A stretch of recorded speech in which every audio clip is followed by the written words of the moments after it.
On behalf of the California Citizens Redistricting Commission and Ethnic Media Services, welcome to today's briefing on the nuts and bolts of California's redistricting process. I'm Sandy Close, Director of the Ethnic Media Services. As we begin, we recognize that October 11th is Indigenous Peoples' Day and extend a special thanks to those media serving Indigenous audiences for their presence. Also, we thank California Black Media and Nakatomi and Associates for working with EMS on our redistricting initiative. Redistricting is underway across the country. The once every decade process when states redraw electoral boundaries to keep pace with population shifts and to ensure equal representation at all levels of government. Nationwide, redistricting experts predict that deepening political polarization will lead partisan legislators, actually is leading partisan legislators to seek to reduce competitive voting districts in favor of districts that will be safe for their party. David Wasserman of the Cook Political Report told the Washington Post, the decline of competitive seats will only lead to a more extreme and dysfunctional Congress. Our focus today is on California, which has pioneered efforts to reduce partisanship in the redrawing of lines, and which for the first time will lose a congressional district based on slower population growth. Where does California fit in the larger picture? How will California's increasingly diverse ethnic groups ensure equitable representation in regions where no one group has a majority? Above all, why is public input so important as the process of map drawing unfolds? To address these questions, we welcome and are honored to have today's speakers. Alvaro Hernandez, Executive Director of the California Citizens Redistricting Commission and our co-host. Paul Mitchell, a national expert on redistricting and demographics and owner of Redistricting Partners, and two members of the state's 14-member Independent Redistricting Commission. Linda Akudagawa, President and CEO of Leadership Education for Asian Pacifics, and Sara Sarwani, Assistant Professor of Politics at Pomona College, specializing in American politics, racial and ethnic politics. We will email bios of each speaker, and we will send you the video of today's conference along with any slide collateral. Reporters, please enter questions in the chat box, and speakers, where you can answer these questions during the conference on the chat, please do, in case we don't get to all of them on the actual conference. And please speak slowly, because our interpreters are simultaneously interpreting for us in Spanish, Mandarin, and Korean. Now, I turn the microphone over to our associate editor, veteran political reporter, and author, Pilar Marrero. Pilar, it's all yours. Thank you so much, Sandy. Thank you everyone for being here. It's my pleasure to introduce Alvaro Hernandez, Executive Director of the California Citizens Redistricting Commission, for some words. Good afternoon, everyone. Thank you for having us, myself and the two commissioners. some of the staff here. We're very excited to share some information about this process. Also, the fact that this is the Independent California Citizens Redistricting Commission, and we'll share some more information about that. Thank you.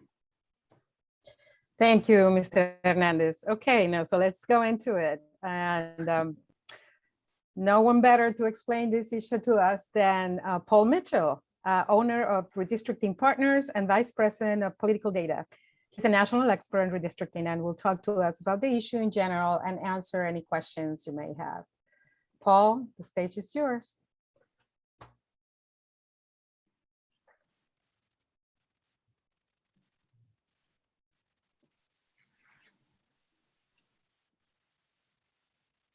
All righty, hopefully you can see my slides now. Great. Yes. All right. So thanks for having me. It's great to be on here with all the media and with these two commissioners who I think are emblematic of what the intent was of the voters when they created this statewide redistricting commission, to put people with expertise, community experience, and not political interests in charge of drawing districts. So I'm really happy to be here with you and with them. So I'm going to go over a bunch of stuff going all the way from what's happening statewide, local, and kind of in between. The commission and the commissioners are here to talk about their work, but they've been acquired. That we got our state commissioners through a process that was, I kind of jokingly called it like chutes and ladders. It was this applications and then screenings and then interviews and then literally like bouncing balls that got us to the point where we have these commissioners now in charge of doing our districts. The commissioners are not partisan. There are Democratic and Republican and independent commissioners, but they, in their background and history and also the way that they are acting as commissioners, they, like the prior commission, are not Democratic or Republican actors, but they are largely focused on a lot of the issues that are going to be important to the reporters on this call, having to do around issues with social justice and protecting minority communities. So there's a lot of focus on that in the work that they're doing, but not in a red or blue kind of way. The commission's been doing months of hearings, listening to Californians, trying to elicit as much input as possible. Right now, they're doing something I jokingly referred to as redistricting Roomba, which is kind of like they're kind of going around the state, bumping into walls, trying to figure out what works, looking at these visualizations of different parts of the state. And it's really fascinating to watch for anybody who is a fan of kind of California's geography or really focused on the policy in California. There are huge challenges before this commission. They're fortunate that to start, they're not having to undo a huge gerrymander like the last commission was doing, but they do have challenges even within the existing districts that they kind of have inherited from the last commission. One is the state had a lower rate of growth than the rest of the country. And that rate of growth can differ around the state, which creates these kind of vacuums in some places and other places that have an abundance of population. The rules of the game have changed with the elimination of Section 5 of the Federal Voting Rights Act, and we can answer questions about that later, but there are some ways in which it potentially could allow them to draw better districts for minority populations. There are increased Latino populations throughout the state, really increased Asian populations, particularly in the most Asian communities, and a dispersion of Black population. So Black population has grown in California, but you're seeing more of it moving out to Riverside or Elk Grove or different parts of the state, as opposed to the Asian communities that are really growing most heavily within those already Asian, high Asian population areas. And then there's these these distinctions between populations by region and county that are going to have a big impact on the final lines.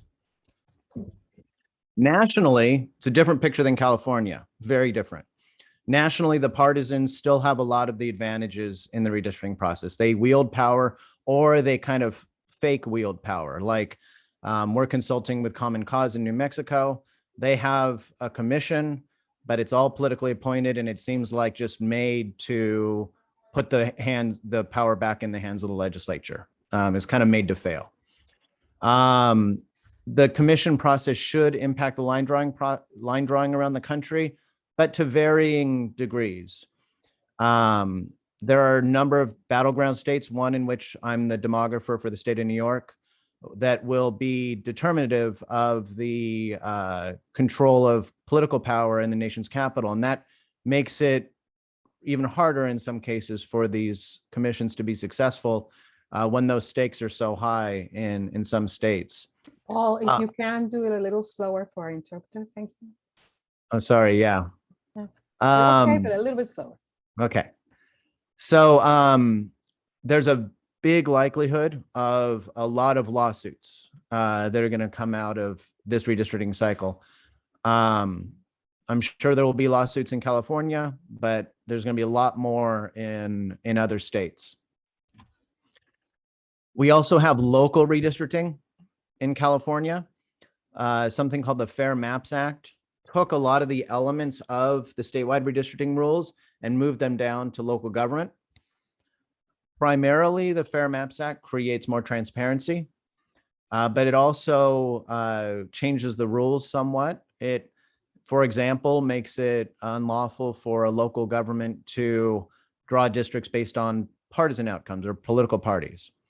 It makes it harder for them to draw districts just based on where incumbents live.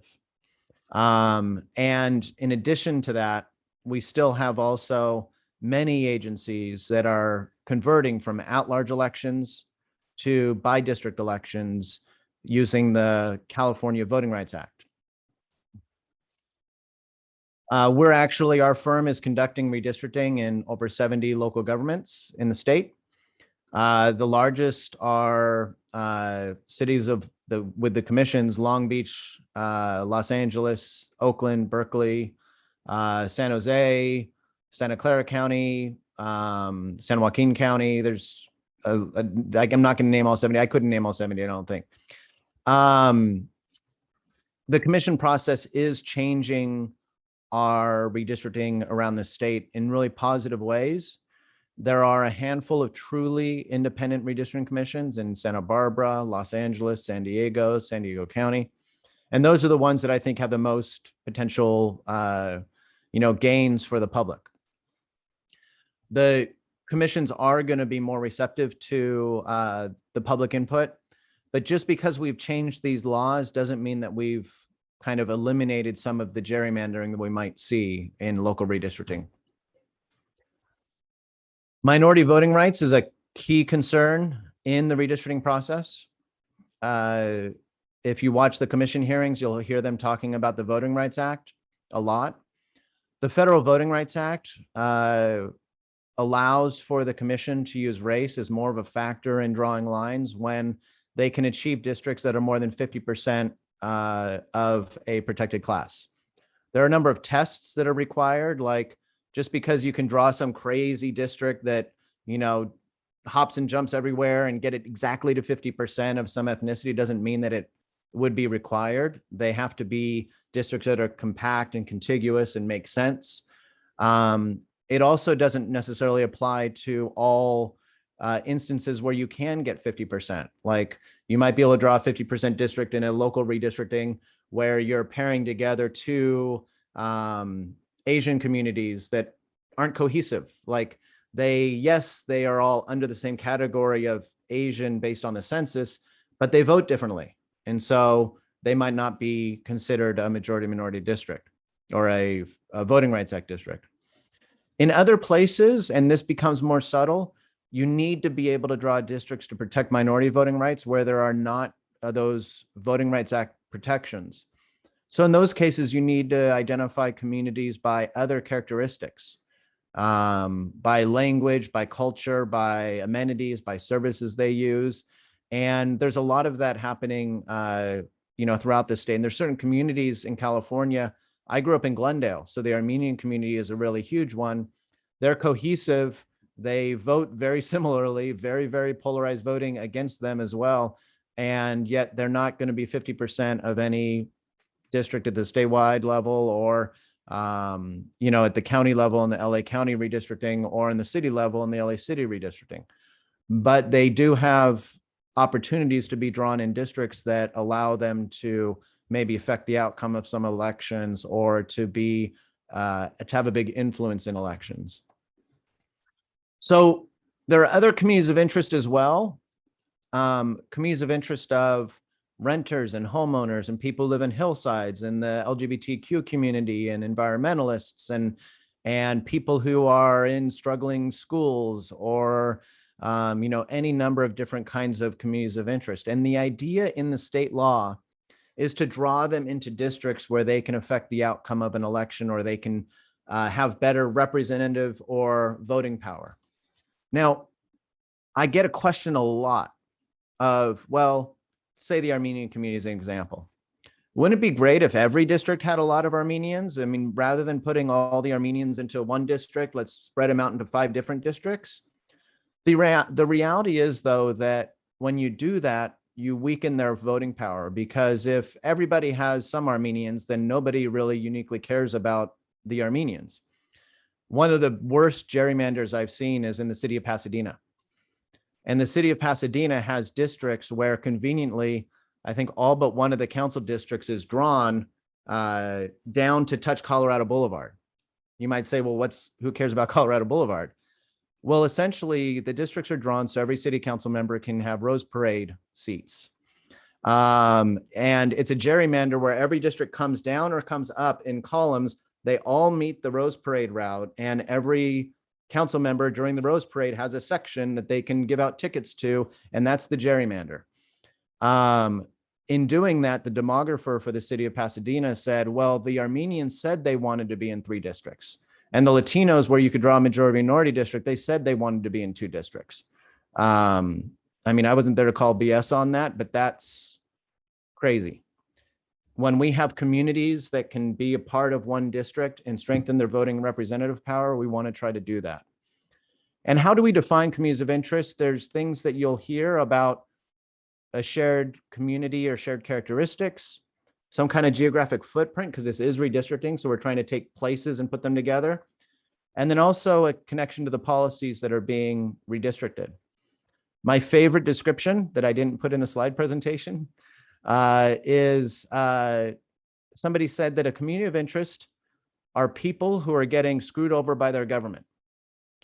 And the idea is that a community of interest is a set of people who have issues before their local or state government that is a shared interest. And when they're divided into multiple districts, they can't get what they need. It could be housing, it could be healthcare, it could be education, it could be jobs. But when you're dividing their community, you ruin their political voice. Gerrymandering is prevalent. I'm sorry, I was finishing this up and I got a call, but the 4 kinds of gerrymandering: partisan gerrymandering, the courts have basically taken a walk on that and said, well, we can't decide what is or isn't partisan gerrymandering. Racial gerrymandering, the courts are very willing to dive in and attack it. Incumbent gerrymandering, that's where you're drawing districts just to make sure that all the incumbents get a district. And it ends up creating really crazy, weird districts that make no sense other than to draw people's houses into districts. And then amenity gerrymandering is something you don't hear a lot about. I talk about it a lot. And that's where they say, well, hey, I really need to have this restaurant in my district because that's where I have my fundraiser. Hey, I really need to have this place in my district because if I have that place in my district, I can fundraise and, that developer will give me money. Hey, I really need to have this other thing in my district because of, some other political reason. So there is this kind of amenity gerrymandering that you can see as well. Now, I want to give some examples, and then again, none of these have to do with the state redistricting. I'm looking at local redistricting, but I want to show some things, kind of what to look for. This is Orange County and the Orange County supervisor districts. And I've shown you a map where green is majority minority Asian communities, census block groups, and red is majority minority Latino census block groups. And right now, the county supervisor districts take the most Latino and Asian communities and put them in one district, essentially putting a blanket over those populations and making it so that neither of them have effectively a district where they can maximize their voting and representative power. Yet you can actually draw from those areas something like this for the county redistricting. This wouldn't apply to state redistricting. You can draw something like this where you can draw a majority minority Latino district and then draw a 40% or so district that is cohesive based on the kind of economic, cultural, social demographics of that heavily Asian community. And in doing something like this, you can increase the voting rights for both of those communities. And we see this all over the state. There's another example of the exact same thing in Riverside, where you can draw 2 districts in Riverside that are majority minority Latino. And the first plans from Riverside came out and there was no majority minority Latino district. They drew districts, shockingly, that protect the incumbents. They drew districts, shockingly, that were forwarded from the 4 chiefs of staff of the 4 non-Latino supervisors and elevated to become draft plans, with the draft plan that was drawn by a Latino supervisor conveniently not making the cut. So there is still these kind of challenges out there and prevalent in our redistricting. So a couple things that are areas of interest for folks to look at. And these are some examples of things that I can't talk about too deeply because I'm involved in the local redistricting. We're able to, in this redistricting process at the county supervisor level, to create a first county supervisor majority minority Asian district in Santa Clara County. And we're able to draw districts that better meet the growing API community in that county for the community college district I'm working in, the water district, the city council. In Long Beach, I can say this publicly because it was part of the public direction that the commission gave me at their last hearing last week. We're drawing districts to try to ensure that for the first time that the community of Cambodia Town, which is not a recognized community, but I can give a whole speech on this, but they got a sign, even though they didn't get recognition as a community or as a neighborhood. But we're going to be drawing districts to show what it would look like if they drew seats that don't divide that community. And for the first time, again, this was public, so I can talk about it. The Koreatown neighborhood is not divided in the draft maps for the city of Los Angeles redistricting process. These are all areas where emerging communities are getting more of a voice. And a lot of the reason that they're able to get that is because they're getting engaged, going to hearings, and really kind of pushing agencies through new processes that are more public under the Fair Maps Act to actually do better redistricting. And with that, I hope that the interpreters weren't too bothered by my accelerated speech, and I'm happy to take questions or just pass on to the other presenters. Yeah, thank you, Paul. We do have 2 or 3 excellent questions or more in the chat for you. And I'm going to let Henrietta Burrows ask her question. Henrietta? Thanks, Pilar. You mentioned that African Americans are dispersed. So even though they will not be voting in blocks in specific areas, tell us how being dispersed makes a difference in the redistricting process. Now, you kind of answered my question, but the assumption is that because somebody is part of a group, that they will be voting as a block in the same way. So a follow-up would be, what happens if we're all dispersed? Would that be better? Yeah, so I'm going to address the second thing you said first, and I'll come back to the first. When we talk about voting rights and whether or not a community is cohesive, which is that idea that they vote similarly, we actually have to rely on research and data to show that, because it doesn't just, you can't just look at a population from a census data set and say, oh, all these people have the same last name, so maybe they all vote the same. That's not true. You need data to rely on to show that. You also need to look at other voting patterns. It's not just that, hey, look, all the Armenian population votes as a block, but it's also, does the other population vote against them? And for that, you can rely on research of voting history. You can also rely on what they call the totality of circumstances and all the other things. One of my best friends was the clerk in Glendale. They used to show me all the ballots he would get where people would cross out the names of all the Armenians and just mail it back, or write ethnic slurs on ballots and mail them back. So those kind of things point to the need for communities to have those protections. So they have kind of block voting towards certain things and then other communities voting against them based on a way that mathematically through research, like what Commissioner Sarwani does in her real job, that proves that the polarized voting exists. The other thing is that with the African-American community, without speaking to what the State Redistricting Commission is going to have to do and just talking about local redistricting, in California, there are a lot of areas where the Black community has been reduced in their numbers of total population, but they still can be an effective voting bloc and influence the outcome of elections.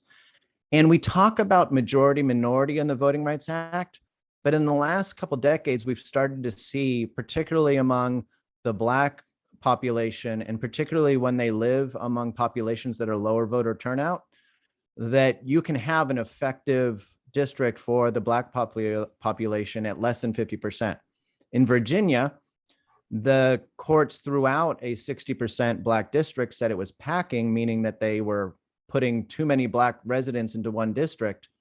They created two Black districts that were both around 43 to 45%, and both were effective at allowing the African-American community to elect a candidate of choice. So the 50% majority minority metric might be a little bit outdated for particularly the Black population, in particularly areas where they might have some coalition voting or where they are in areas where their voting power is strengthened. Paul, there's a question by Juan Esparza. Juan, you want to ask your question? Yes. My question is that throughout California, there are heavy Latino populations where most adults are not registered to vote. How does this non-registered voters factor into drawing districts? Or non-citizens also? Or yes. Yeah. So everybody counts in the drawing of districts. So when I say a district has to have 760,066 residents, which would be a congressional district nowadays, we're talking about everybody, citizens, non-citizens, kids. It's the total population from the census after being adjusted for prison population. Now, so it means that everybody's counted in the drawing of districts. But then when you say to a Voting Rights Act expert, hey, what percentage Latino is this district? The number they're going to give you back is actually not from that same data set. The number they're going to give you back is from something called the American Community Survey. And it's a number that calculates the citizen voting age population of the ethnic group. The reason we use citizen voting age population is because it best approximates the eligible voter population.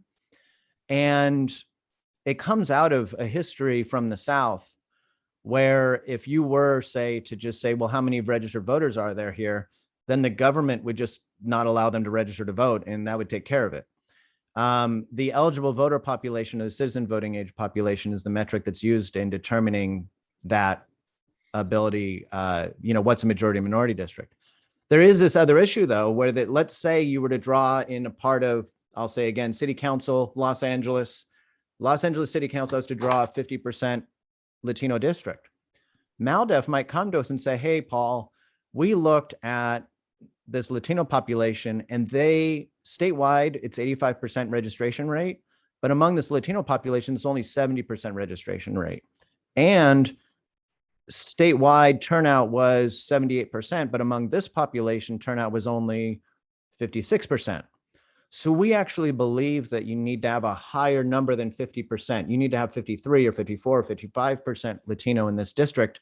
So they'll look at those metrics as a little bit more fluid, where I talked about Black populations maybe needing less than 50%. Sometimes Latino populations need more than 50% because of their lower participation rate. As you can hear, numbers are very important in this process. So let's have a last question from Joseph Orozco, and then I'm going to move on to the commissioners. Joseph, do you want to ask your question? Yes, I was concerned. I want to know what you knew about the Humboldt and Del Norte counties and Native American communities. And later on in your presentation, you were talking about how when a community is split into two different districts, when they were together, now they're going to lose something. So I want to know what you may know about Native American communities up in Northern California. Yeah. So I'm the demographer for Humboldt County for their county supervisorial redistricting. So I can't get too deep into it other than things that are public. When we did our mapping for Humboldt, we actually did map and show the Native American population, tribal areas, historic communities of interest among that population in Humboldt County in order to show how those districts could be reflective of those communities and try to maximize their ability to influence the outcome of elections in those boundaries. But the Native American community is not a majority minority in any of those districts. Now, in other parts of the country, Native American populations can be majority minority in certain districts. So in New Mexico, where we're doing consulting for Common Cause, in Alaska, where we're doing consulting for some of the tribal communities up there, you can draw districts with that kind of Voting Rights Act protection. When you don't have the Voting Rights Act protection, you have to talk about, their interaction with the government and needs for policy, their community of interest, what binds them together, how they're geographically placed, and, advocate for them. It's not like the numbers are going to tell the whole story with the Native American population, even in areas like in Humboldt County where there are distinct populations. But it is something that, really binds together those communities. Paul, can you define quickly what's a majority minority district? Because you mentioned We could do a whole Zoom on this, but no, just very quick. so a majority minority district in the most first line of a Wikipedia entry is a district where more than 50% of its citizen voting age population is one protected class. That's a long Wikipedia entry, and there's a lot more aspects to it where, like I said, with the Latino population, it might be 50% and not be effective enough. With the African-American population, it could be less than 50%. Just because something's 50% doesn't mean that it's magically protected under the Voting Rights Act. They have to be cohesive. It has to be compact. There's a lot more that goes into it, but generally, when you hear about a majority and minority district, somebody's talking about federal Voting Rights Act protections. Thank you, Paul. That was really a masterclass on redistricting. I'm sure everyone's has a lot. Got a lot from it. Thank you so much. And if you can stay around a little bit longer while the commissioners speak, that would be great. All right, thank you. Okay, thanks. And so now I'm welcoming Sara Sarwani. She's a commissioner for the California Citizens Redistricting Commission. She's also an assistant professor of politics at Pomona College, specializing in American politics, racial and ethnic politics. Commissioner Sarwani, welcome. Thank you so much, Pilar, for having me today. I'm really excited to be here and to be here with ethnic media, especially knowing the important and really integral role that ethnic media plays in communities across the state. So this is just such an exciting event for me. I was asked to talk a little bit about why I wanted to join the Redistricting Commission and why this work is important to me. And so I'm going to start there and happy to take questions as well. Certainly I was aware of the Redistricting Commission process and had voted to support the propositions to create the Redistricting Commission back in 2008. And that was largely from a perspective of good governance and for democracy. And I think as we're seeing threats to democracy across the United States, I think we're seeing a greater push for open and transparent processes like the California Citizens Redistricting Commission and other states across the country. And so, in the summer of 2019, there was a call for applications, and wasn't really on my radar, but I remember having read a piece in the LA Times that outlined that most of the applicants that had been received thus far were predominantly men, specifically white men, and I thought, well, I could throw my name in the hat at a minimum to diversify the pool of candidates. And so I think that the reporting that was done, even on the pool of candidates, was so important to getting the word out about this process. Redistricting is a pretty esoteric idea. It's not something that, you know, I'm a mom of three. It's not something moms sit around talking about on a regular basis. It's not the conversation that you have at the water cooler or over coffee necessarily. And so I think having news outlets covering redistricting is so important because it is such a fundamental component to ensuring representative and responsive representation. And responsive representation, I want to talk a little bit about, is something that's really important to me. Much of my research in my day job, Paul talked a little bit about my day job. As a professor of political science, I spend a whole lot of time thinking about what does it take to have elected officials actually be responsive to the communities that they serve. We hear so many stories about politicians who really don't listen too much to the communities that they serve and are self-interested and out in the world for their own betterment. And yet at the same time, we know that communities on the ground have real needs.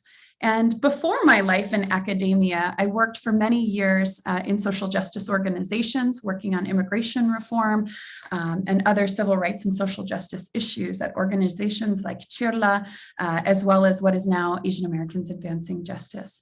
And so the needs and concerns of communities on the ground was something that mattered a whole lot to me. And I felt like that in combination with my understanding of data and analysis is something that I could bring to the table and hopefully bring California a little step closer to more responsive representation by the leaders who represent us.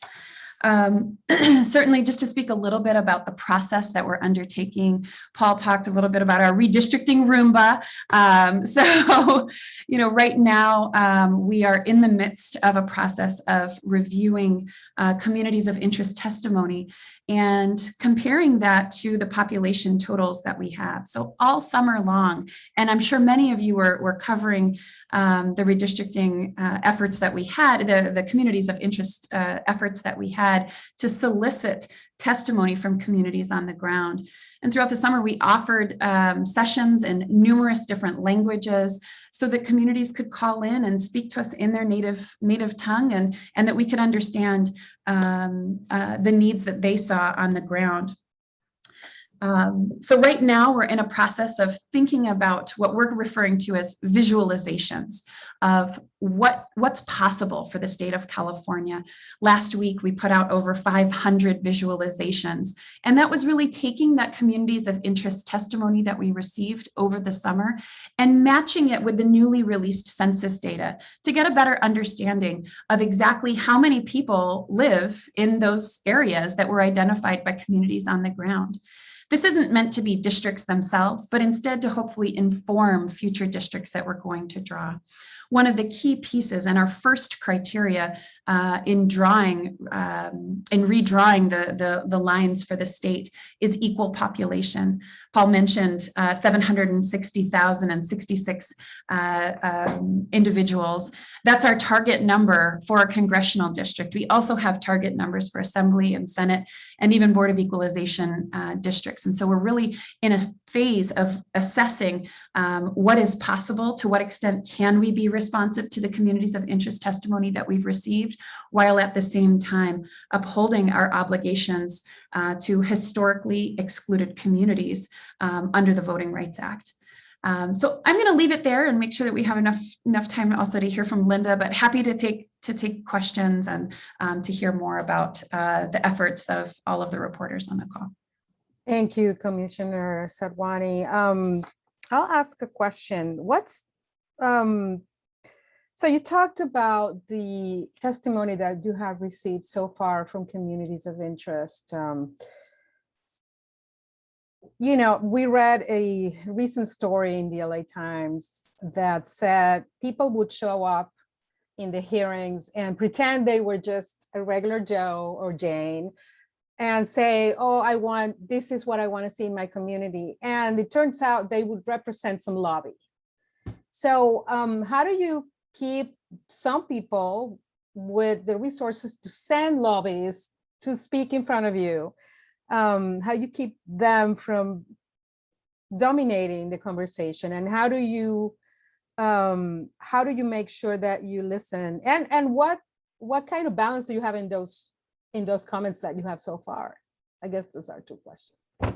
Yeah, sure. You know, I think one of the key pieces for us is that our mandate is to have a transparent and open process that's open and available to all Californians. And that's a really a core value that I think all of the commissioners really hold very dear.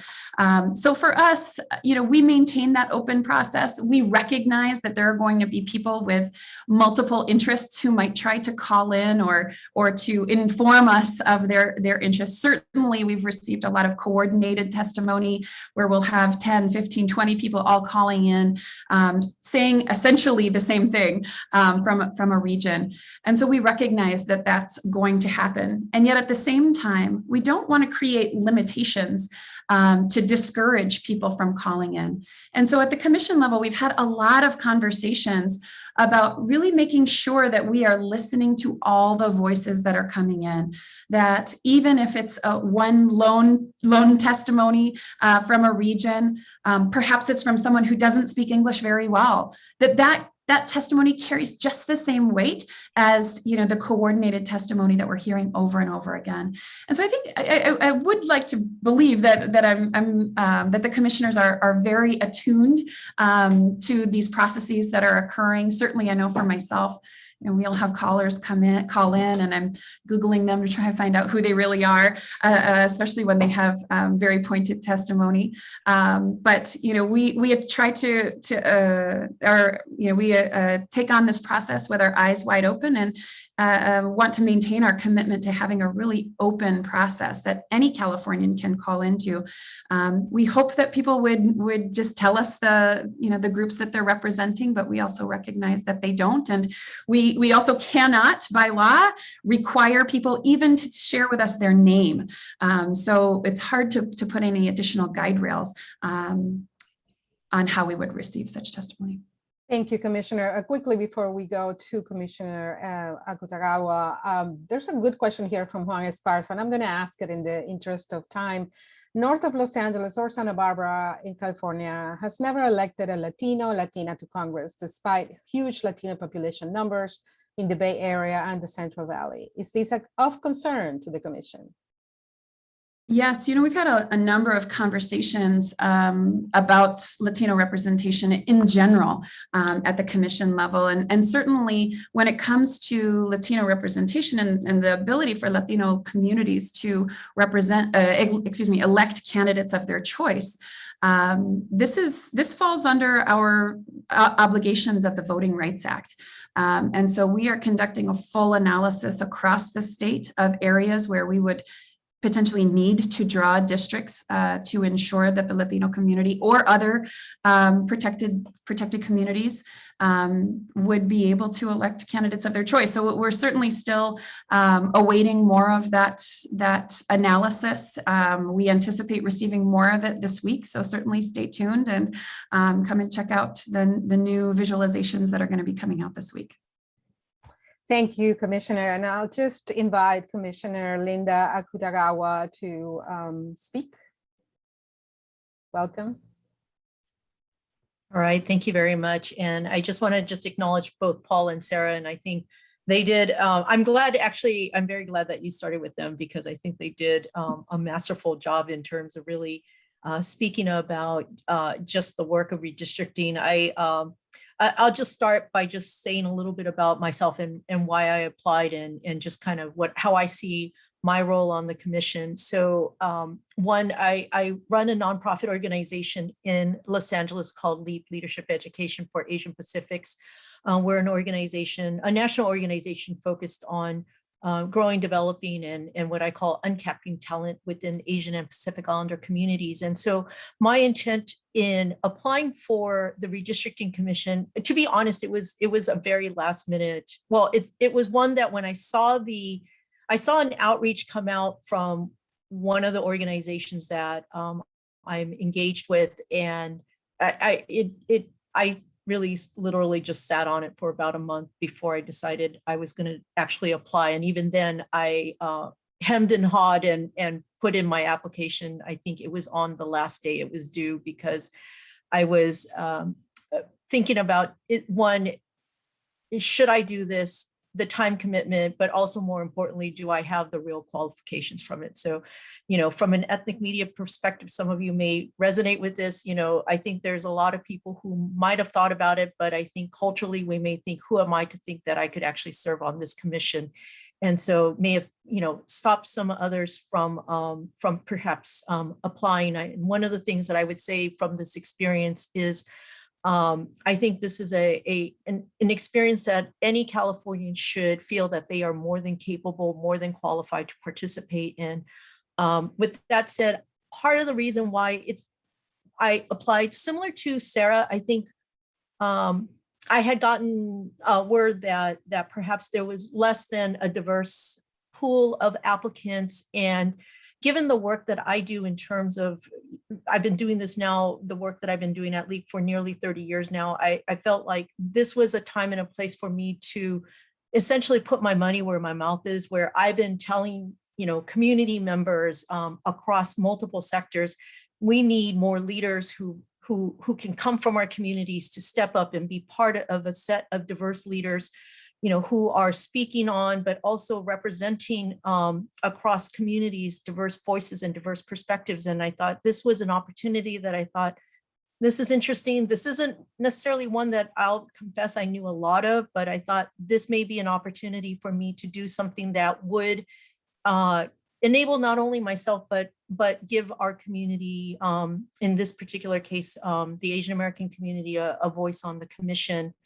Not knowing, to be honest, whether or not I would actually make it this far. And every time I was notified that I was moving to the next phase of the selection process, I will say that I was a little surprised and a little excited, but also a little surprised, and didn't let myself believe that I was going to make it to the end until I actually got to the place where I was part of the final 60. And I thought, oh my gosh, this could actually mean that I could actually be, seated onto the commission. And so I'll say that. And I want to also just share something similar to what Sarah also said. This was what a friend said to me when I mentioned that I was one of the potential finalists for the commission. And he just said, one, congratulations, and two, it is one of the most underappreciated jobs out there in terms of the work, but also one of the most important jobs. And I think it wasn't, and I think that's where I want to just say to anybody, I think that's what I really appreciate about being on this commission. I think there's a number of us for various reasons. We apply to be on the commission. In some ways, I mean, I think the idea that we are truly a citizens commission is really true.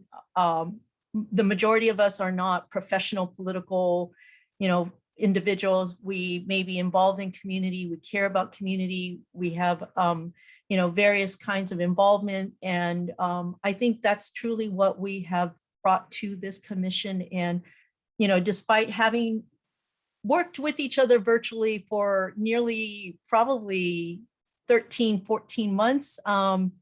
When we first got to meet, or at least a number of us got to meet in person, I think we really felt like we had built a relationship and a connection with each other, and that we truly both respect and really appreciate each other and the various perspectives that each of us brings from our very different lenses and experiences. And so, for me, it's been definitely one that I'm glad to be a part of, and I appreciate hearing all of the inputs that we're getting. And I hope, and this is something that I just do in terms of my interactions with people. I just am encouraging people, take a look, explore, see how you can have a voice in this process, because it's important that all of us have a voice in this process.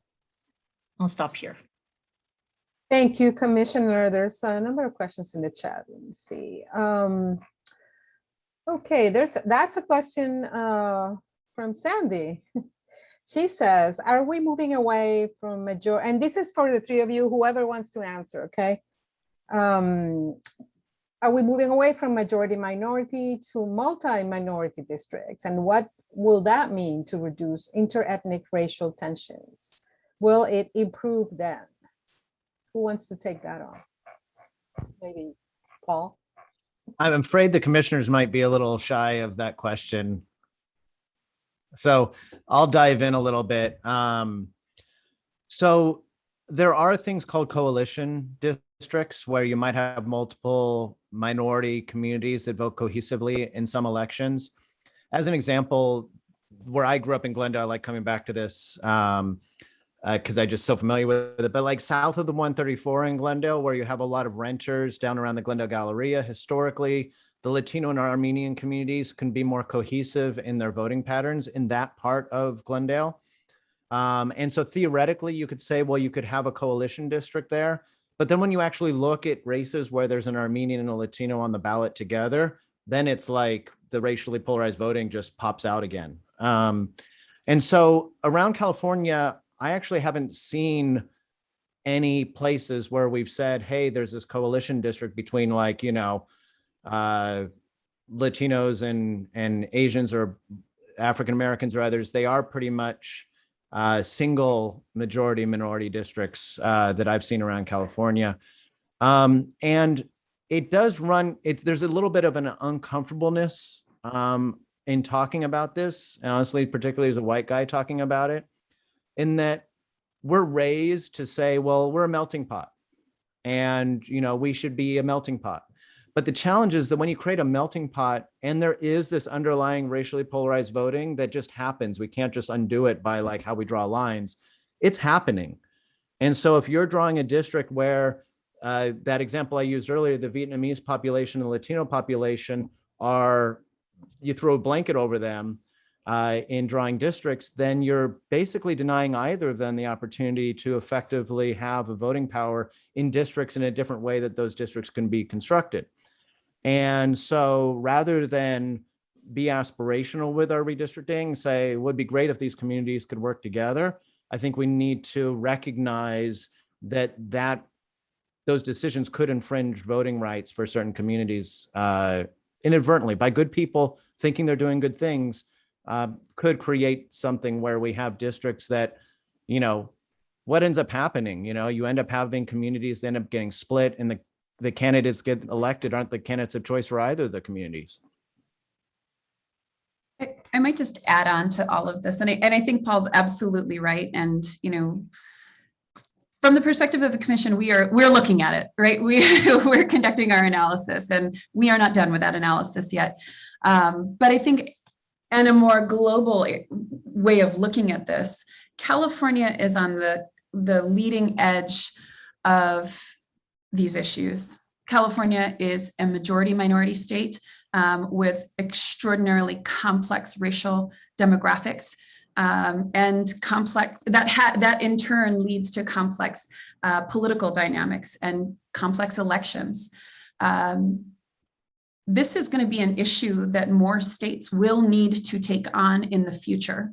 The other key piece that the census data has shown us, however, is that there's also a large and growing proportion of people who identify with more than one race. I think in the long run, we will need to think about what does it mean to create majority minority districts with multiple racial groups. I just don't think we're there yet.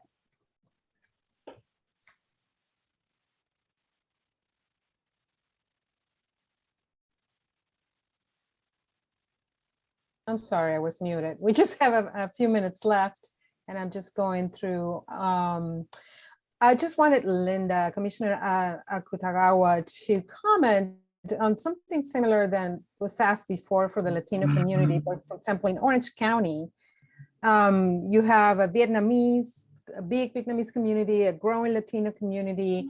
How are you looking at those, and how are you incorporating all of those interests into your thinking about, that area of the California redistricting? I think it's a lot similar to what both Sarah and Paul just referred to. And I think also I'll just note, just from the communities of interest testimony that we've gotten, so I could speak on this, I'll just say that Orange County is a lot more complicated, not unlike LA, where it's not just Vietnamese and Latino, but you also have other pockets of, let's say, Chinese and Korean Americans in Irvine. And then you also have Chinese and Korean Americans, as well as pockets of, other different Asian ethnicities, Japanese in different places across Orange County. You also have pockets of Filipinos that are also in certain parts of more northern central Orange County. And so we're getting communities of interest testimony on that. I think to what Paul was saying, it's not always as clean, I guess, because even though one may be of, let's say, a certain race or ethnicity, it doesn't mean that they're always going to vote in the same exact way. And I think that's the data that Sarah was also speaking about too, because I think one of the interesting things is that in California, with the kind of diversity that we have, it's not only an ethnic and racial diversity, but there's also other shared interests as well as other differences, even amongst communities as well too. So, the Chinese community may not necessarily vote in the same way as other individuals who may be of Chinese heritage in other parts of the county. So it's not always as clean. And I think that's where the analysis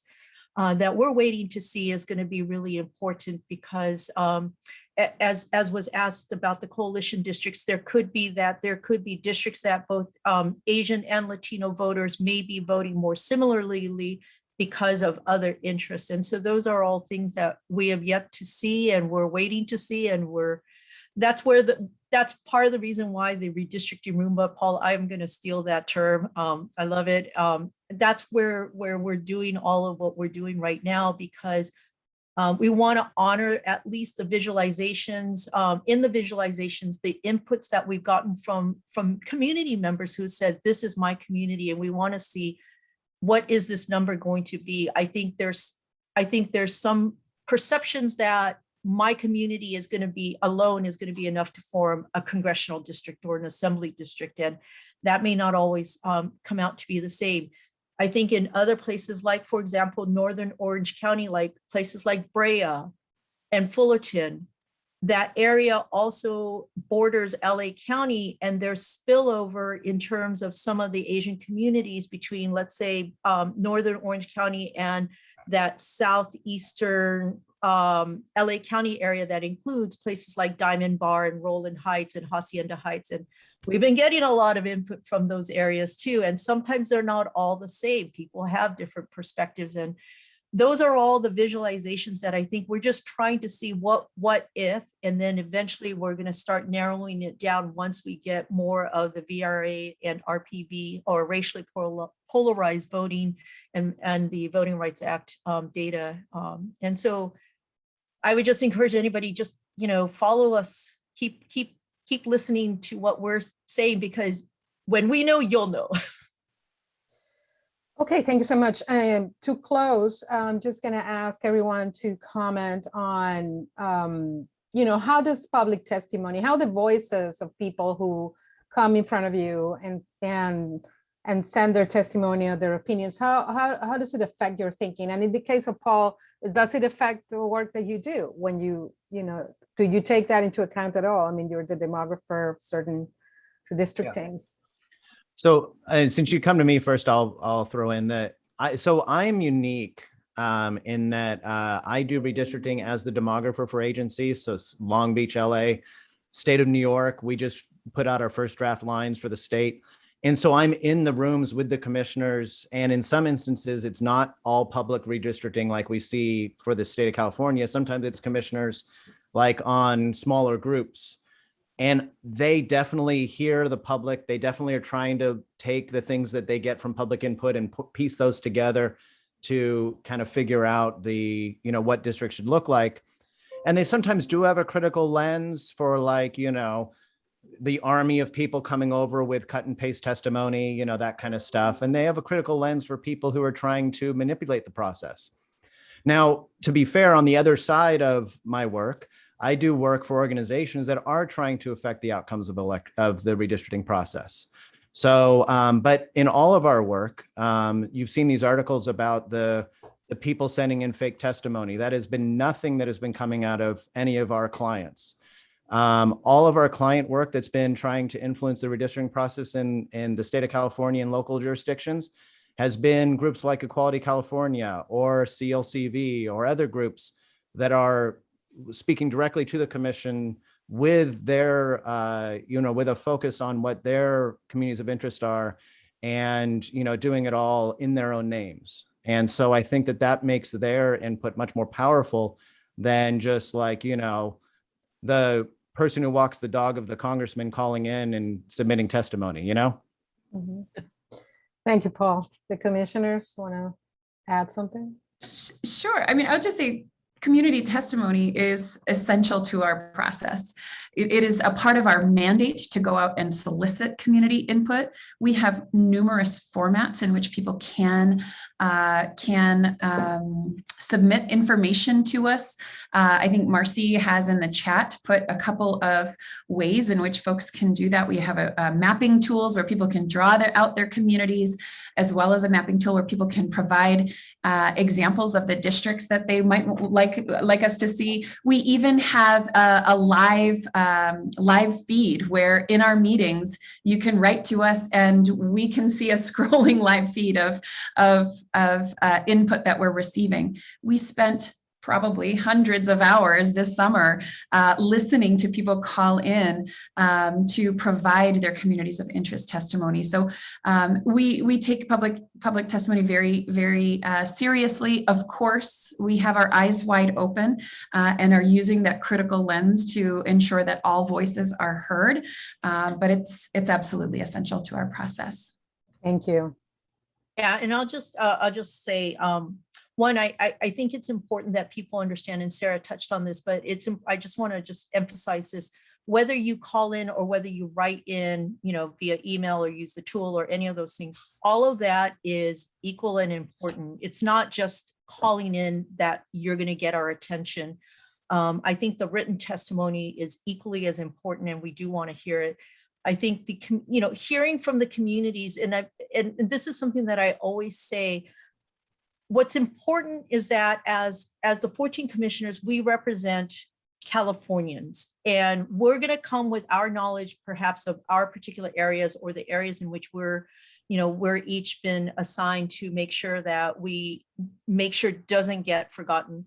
But what is important is, even if, let's say for myself, I know Orange County, and I grew up in the San Gabriel Valley, I may know those areas. However, what I see and what somebody else sees in Orange County or in the San Gabriel Valley may be very different. And I think this is where the nuances that community input gives us is going to be very important. Being able to, especially in communities that are densely packed, communities like LA and Orange County, where the Asian and Latino communities in particular are very, interspersed within each other. It's not like you could just cleanly say, okay, let's just cut it here. It's not as simple as that. Even though you could really, in general, you can make some blocks, it's not as simple as that. And that's throughout, I would say, in California as well, too. And I think this is where I feel like it's really important, if anything, the message to get out to your readers, to your listeners, is to let them know this is one of the few activities, civic activities, that anybody can input in and tell us what you think, what you want to see. And it's important that we get your testimony, especially on the areas in which you live, where you work, where you play, because your communities. I will say that we've gotten testimony from, other groups where, they may not know it, but they are there to give broader testimony about just, the communities that they're advocating for, and that's helpful too. But what is also really helpful is to hear from the people who live in those communities, and whatever way people feel comfortable participating, we want to hear. And I'll just say this, I think it's important because when we look at our democracy, this is one of the few ways in which I do believe that we can have a way to ensure that our democracy stays strong, by drawing fair maps, by drawing maps that represent our communities in the best way possible and doesn't disenfranchise anybody. But we can only do that when we hear from our fellow Californians. So, Commissioner, I just want to thank you all. That was a perfect ending. Thank you so much. And thank you, Paul Mitchell. Thank you, Commissioner Sarwani and Commissioner Akudagawa. On behalf of Ethnic Media Services and the Redistricting Commission, thank you to all my colleagues for showing up today and listening through the whole thing. Thank you so much, everyone.